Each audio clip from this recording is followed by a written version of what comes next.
असांजो इतिहाद आहे TTAP तहरीक तहफ़्फ़ुज़ पाकिस्तान।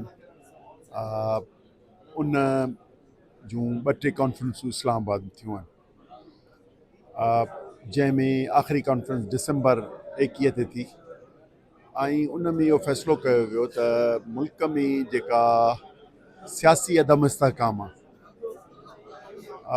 आम माण्हुनि जी मुआशी बदहाली आहे, मुल्क में ॿाहिरियूं नाणो न पियो अचे पर मक़ामी इंडस्ट्रीज़ जो बि हिकिड़ो सेक्टर टेक्सटाइल ऐं जिनिंग बंदि पियो थिए। इन सूरत में ऐं पाड़ेसरी मुल्कनि सां तालुकात ख़राब अफ़गानिस्तान इंडिया सां, इन नमूने सां का बि तरक़ी या नाणो अचणु त छुटो पर हितां जा माण्हुनि में त्राह पइजी वियो आहे त ॿाहिरि भॼूं। उन करे लाज़िम आहे त पहिरीं उते कॉन्फ्रेंस थी, उते एलामिया आया ऐं मुल्क में जेके बुनियाद इहो कढियो वियो त 2024 में 8 फरवरी ते जेका इलेक्शन थी उन जालसाज़ीअ जे करे हाणे पार्लियामेंट में पंहिंजी अहमियत विञाए वेठी आहे, अदलिया जी ॿेड़ी ॿोड़े छॾी अथनि, इन्हनि खे केरु ठीकु कंदो। पोइ इहो थियो त हिकिड़ा मामला आहिनि जेके मुल्की आहिनि, हिकिड़ा मामला आहिनि जेके स्पेसिफिक सूबाई आहिनि। उन करे उहे जेके सूबाई आहिनि उहे पंहिंजे दारुल हुकूमत सूबनि में अहिड़ियूं कॉन्फ्रेंसिस करे उते जे इशूज़ खे उजागर करियूं त जीअं असां नेशनल एजेंडा ठाहियूं। पर सिंध में सही सभु कुझु सही पियो हले 17 साल खां हिते त हाणे त ॿ ॾींहं अॻु में इस्लामाबाद में ॿुधाए छॾियो आहे चेयरमैन साहब। सर उन वीचारे खे दिमाग़ मां कोन, हुनखे पन्नू सो पढ़ी ॾींदा आहिनि। सो आउं त उन लाइ वधीक छा चवां, कल्ह आउं जलसे में कमेंट करे चुको आहियां त ही डमी पॉलिटिक्स आहे, हीअ रियल पॉलिटिक्स आहे कोन, पॉलिटिशियंस बि कोन्हनि ऐं जेके विहारे छॾींदा आहिनि उन्हनि खे छा करिणो आहे। त हीअ जेके नाच कनि पिया फेडरल गवर्नमेंट, नून लीग, पीपुल्स पार्टी, ॿिया या सॼी इन्हनि जो मनफ़ी रोल जे करे ऐं छो त उहे मुस्तफ़ीज़ आहिनि 2024 इलेक्शन्स जो, उन्हनि खे इहो चयो आहे त वसीला असांजे हवाले करियो, हुकूमतूं तव्हां खणो, करप्शन तव्हांखे माफ़ आहे। पोइ जेको 3 कलाकनि जो मथो आयो अथसि इस्लामाबाद में, सो आउं सम्झां पियो त कुझु बि कोन्हे, छो त माण्हुनि जी सूरत हाल जेकॾहिं बचियो हुजे, को बहितर थियो हुजे त पोइ असीं चऊं।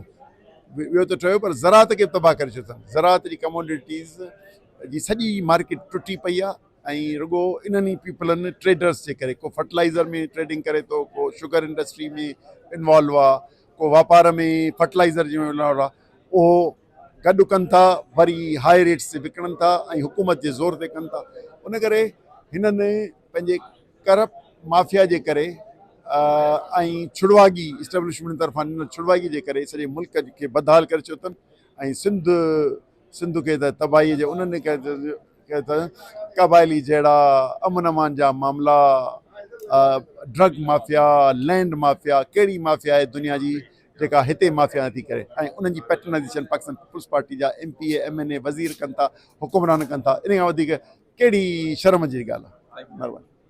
सुनते हैं कि आपने जो ये बेड़ा उठाया आप लोगों ने आईन तहफ़्फ़ुज़ पाकिस्तान के तहफ़्फ़ुज़ का आइन का, तो इस तरीके से आप समझते हैं कि ये 27वीं तरमीम जो है, ये 26वीं तरमीम ये रोल बैक हो सकती है? देखो हमारी जद्दोजहद है, हम आवाज़ उठा सकते हैं और मुझे उम्मीद है ज़रूर इंशाल्लाह रोल बैक होगी। मिफ्ता इस्माइल साहब ने जो आप लोगों को सलाह दी है कि हुकूमत से बातचीत करके मामला सेटल करें, इसको कैसे देखते हैं? वो मशवरा करेंगे। अच्छा, कानून जी हुक्मरानी ख़त्म थी चुकी आहे ऐं मां सम्झो हिकु अफ़रा तफ़री आहे, सियासी अफ़रा तफ़री आहे। हुनजे करे जेको सियासी बहरान अची वियो आहे सिंध पाकिस्तान में, उनजे करे हिकिड़ो ऑल पार्टीज़ कॉन्फ्रेंस असां घुरायूं पिया। हाणे हुकूमत खे त रुॻो उन्हनि खां लॻे थो उन्हनि जो न को पाकिस्तान सां वास्तो आहे, न पाकिस्तान जे अवाम सां वास्तो आहे, न आइन सां वास्तो आहे। हाणे असांखे सोचणो पवंदो, we are the stakeholders, we are the representative of the nation of Pakistan. असांखे वोट मिलिया आहिनि, इहे दाड़ियल हुकूमतनि ते वेठा आहिनि, तंहिं करे इहा असां ऑल पार्टीज़ कॉन्फ्रेंस घुराई आहे ऐं मां सम्झां थो इन जी जेकी करारदाद हूंदी इहो हिकिड़ी वॾी हिस्ट्री में वॾो हिकिड़ो पंहिंजो मैसेज। सिंध में त सभु कुझु मन लॻो पियो आहे, 17 सालनि जी कारकर्दगी बिलावल भुट्टो साहब जेका पेश कई आहे इस्लामाबाद में, अञा वाह वाह वाह वाह वाह, सिंध में तव्हां चओ सभु कुझु मन लॻो पियो आहे, बिल्कुलु मन लॻो पियो आहे। 30,000 अरब जेके हिन वटि खाया आहिनि, उहो खाई हिननि जा पेट जे अंदरि सफ़ा मन लॻो पियो आहे। ॻाल्हि इहा आहे त हिननि सिंध खे बर्बादु करे छॾियो आहे। ॿियो त हाणे जेको हिननि महिमाननि सां कयो आहे, मां शर्म अचणु घुरिजे हिननि खे। जेको तव्हांखे सही इज़त मिली, तव्हांखे अजरक टोपी ॾिनो। साईं असांखे अजरक टोपीअ उहा असांजी शान आहे, उहा अजरक सभिनी जी आहे, मुंहिंजी बि आहे, तव्हांजी बि आहे, सॼी क़ौम जी आहे, ठीकु आहे न। पर इन्हनि पंहिंजी अजरक जी लाज लॼ कोन रखी। इन्हनि महिमान खे अजरक टोपी पाराए पर जेकी तादी कई, त तव्हां ॿुधायो त छा सही कयो? मां सिंध जी आवाम सां सवाल थो कयां, अजरक टोपी सभिनी जी आहे न, असांजी शान आहे न, क़ौम जी शान आहे, असांजो तहज़ीब आहे।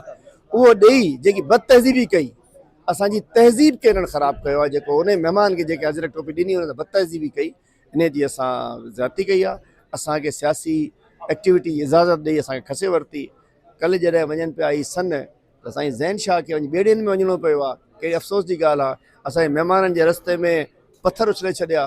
कल तो कहते ना अॼु छा आहे प्रेस क्लब ते ऑल पार्टीज़ कॉन्फ्रेंस ते पाबंदी आहे छा? इते मां सम्झां थो त पुलिस जो राज आहे सिंध में, ऐं अलाए किथां थी हले किथां नथी हले।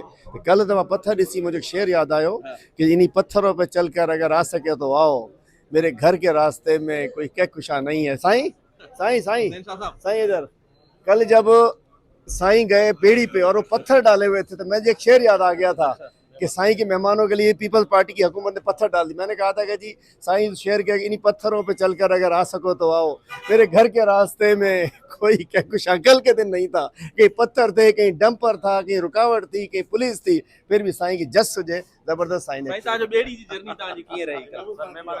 बेड़ी त नंढी ॻाल्हि आहे, हिते त जबल झागड़ा आहिनि।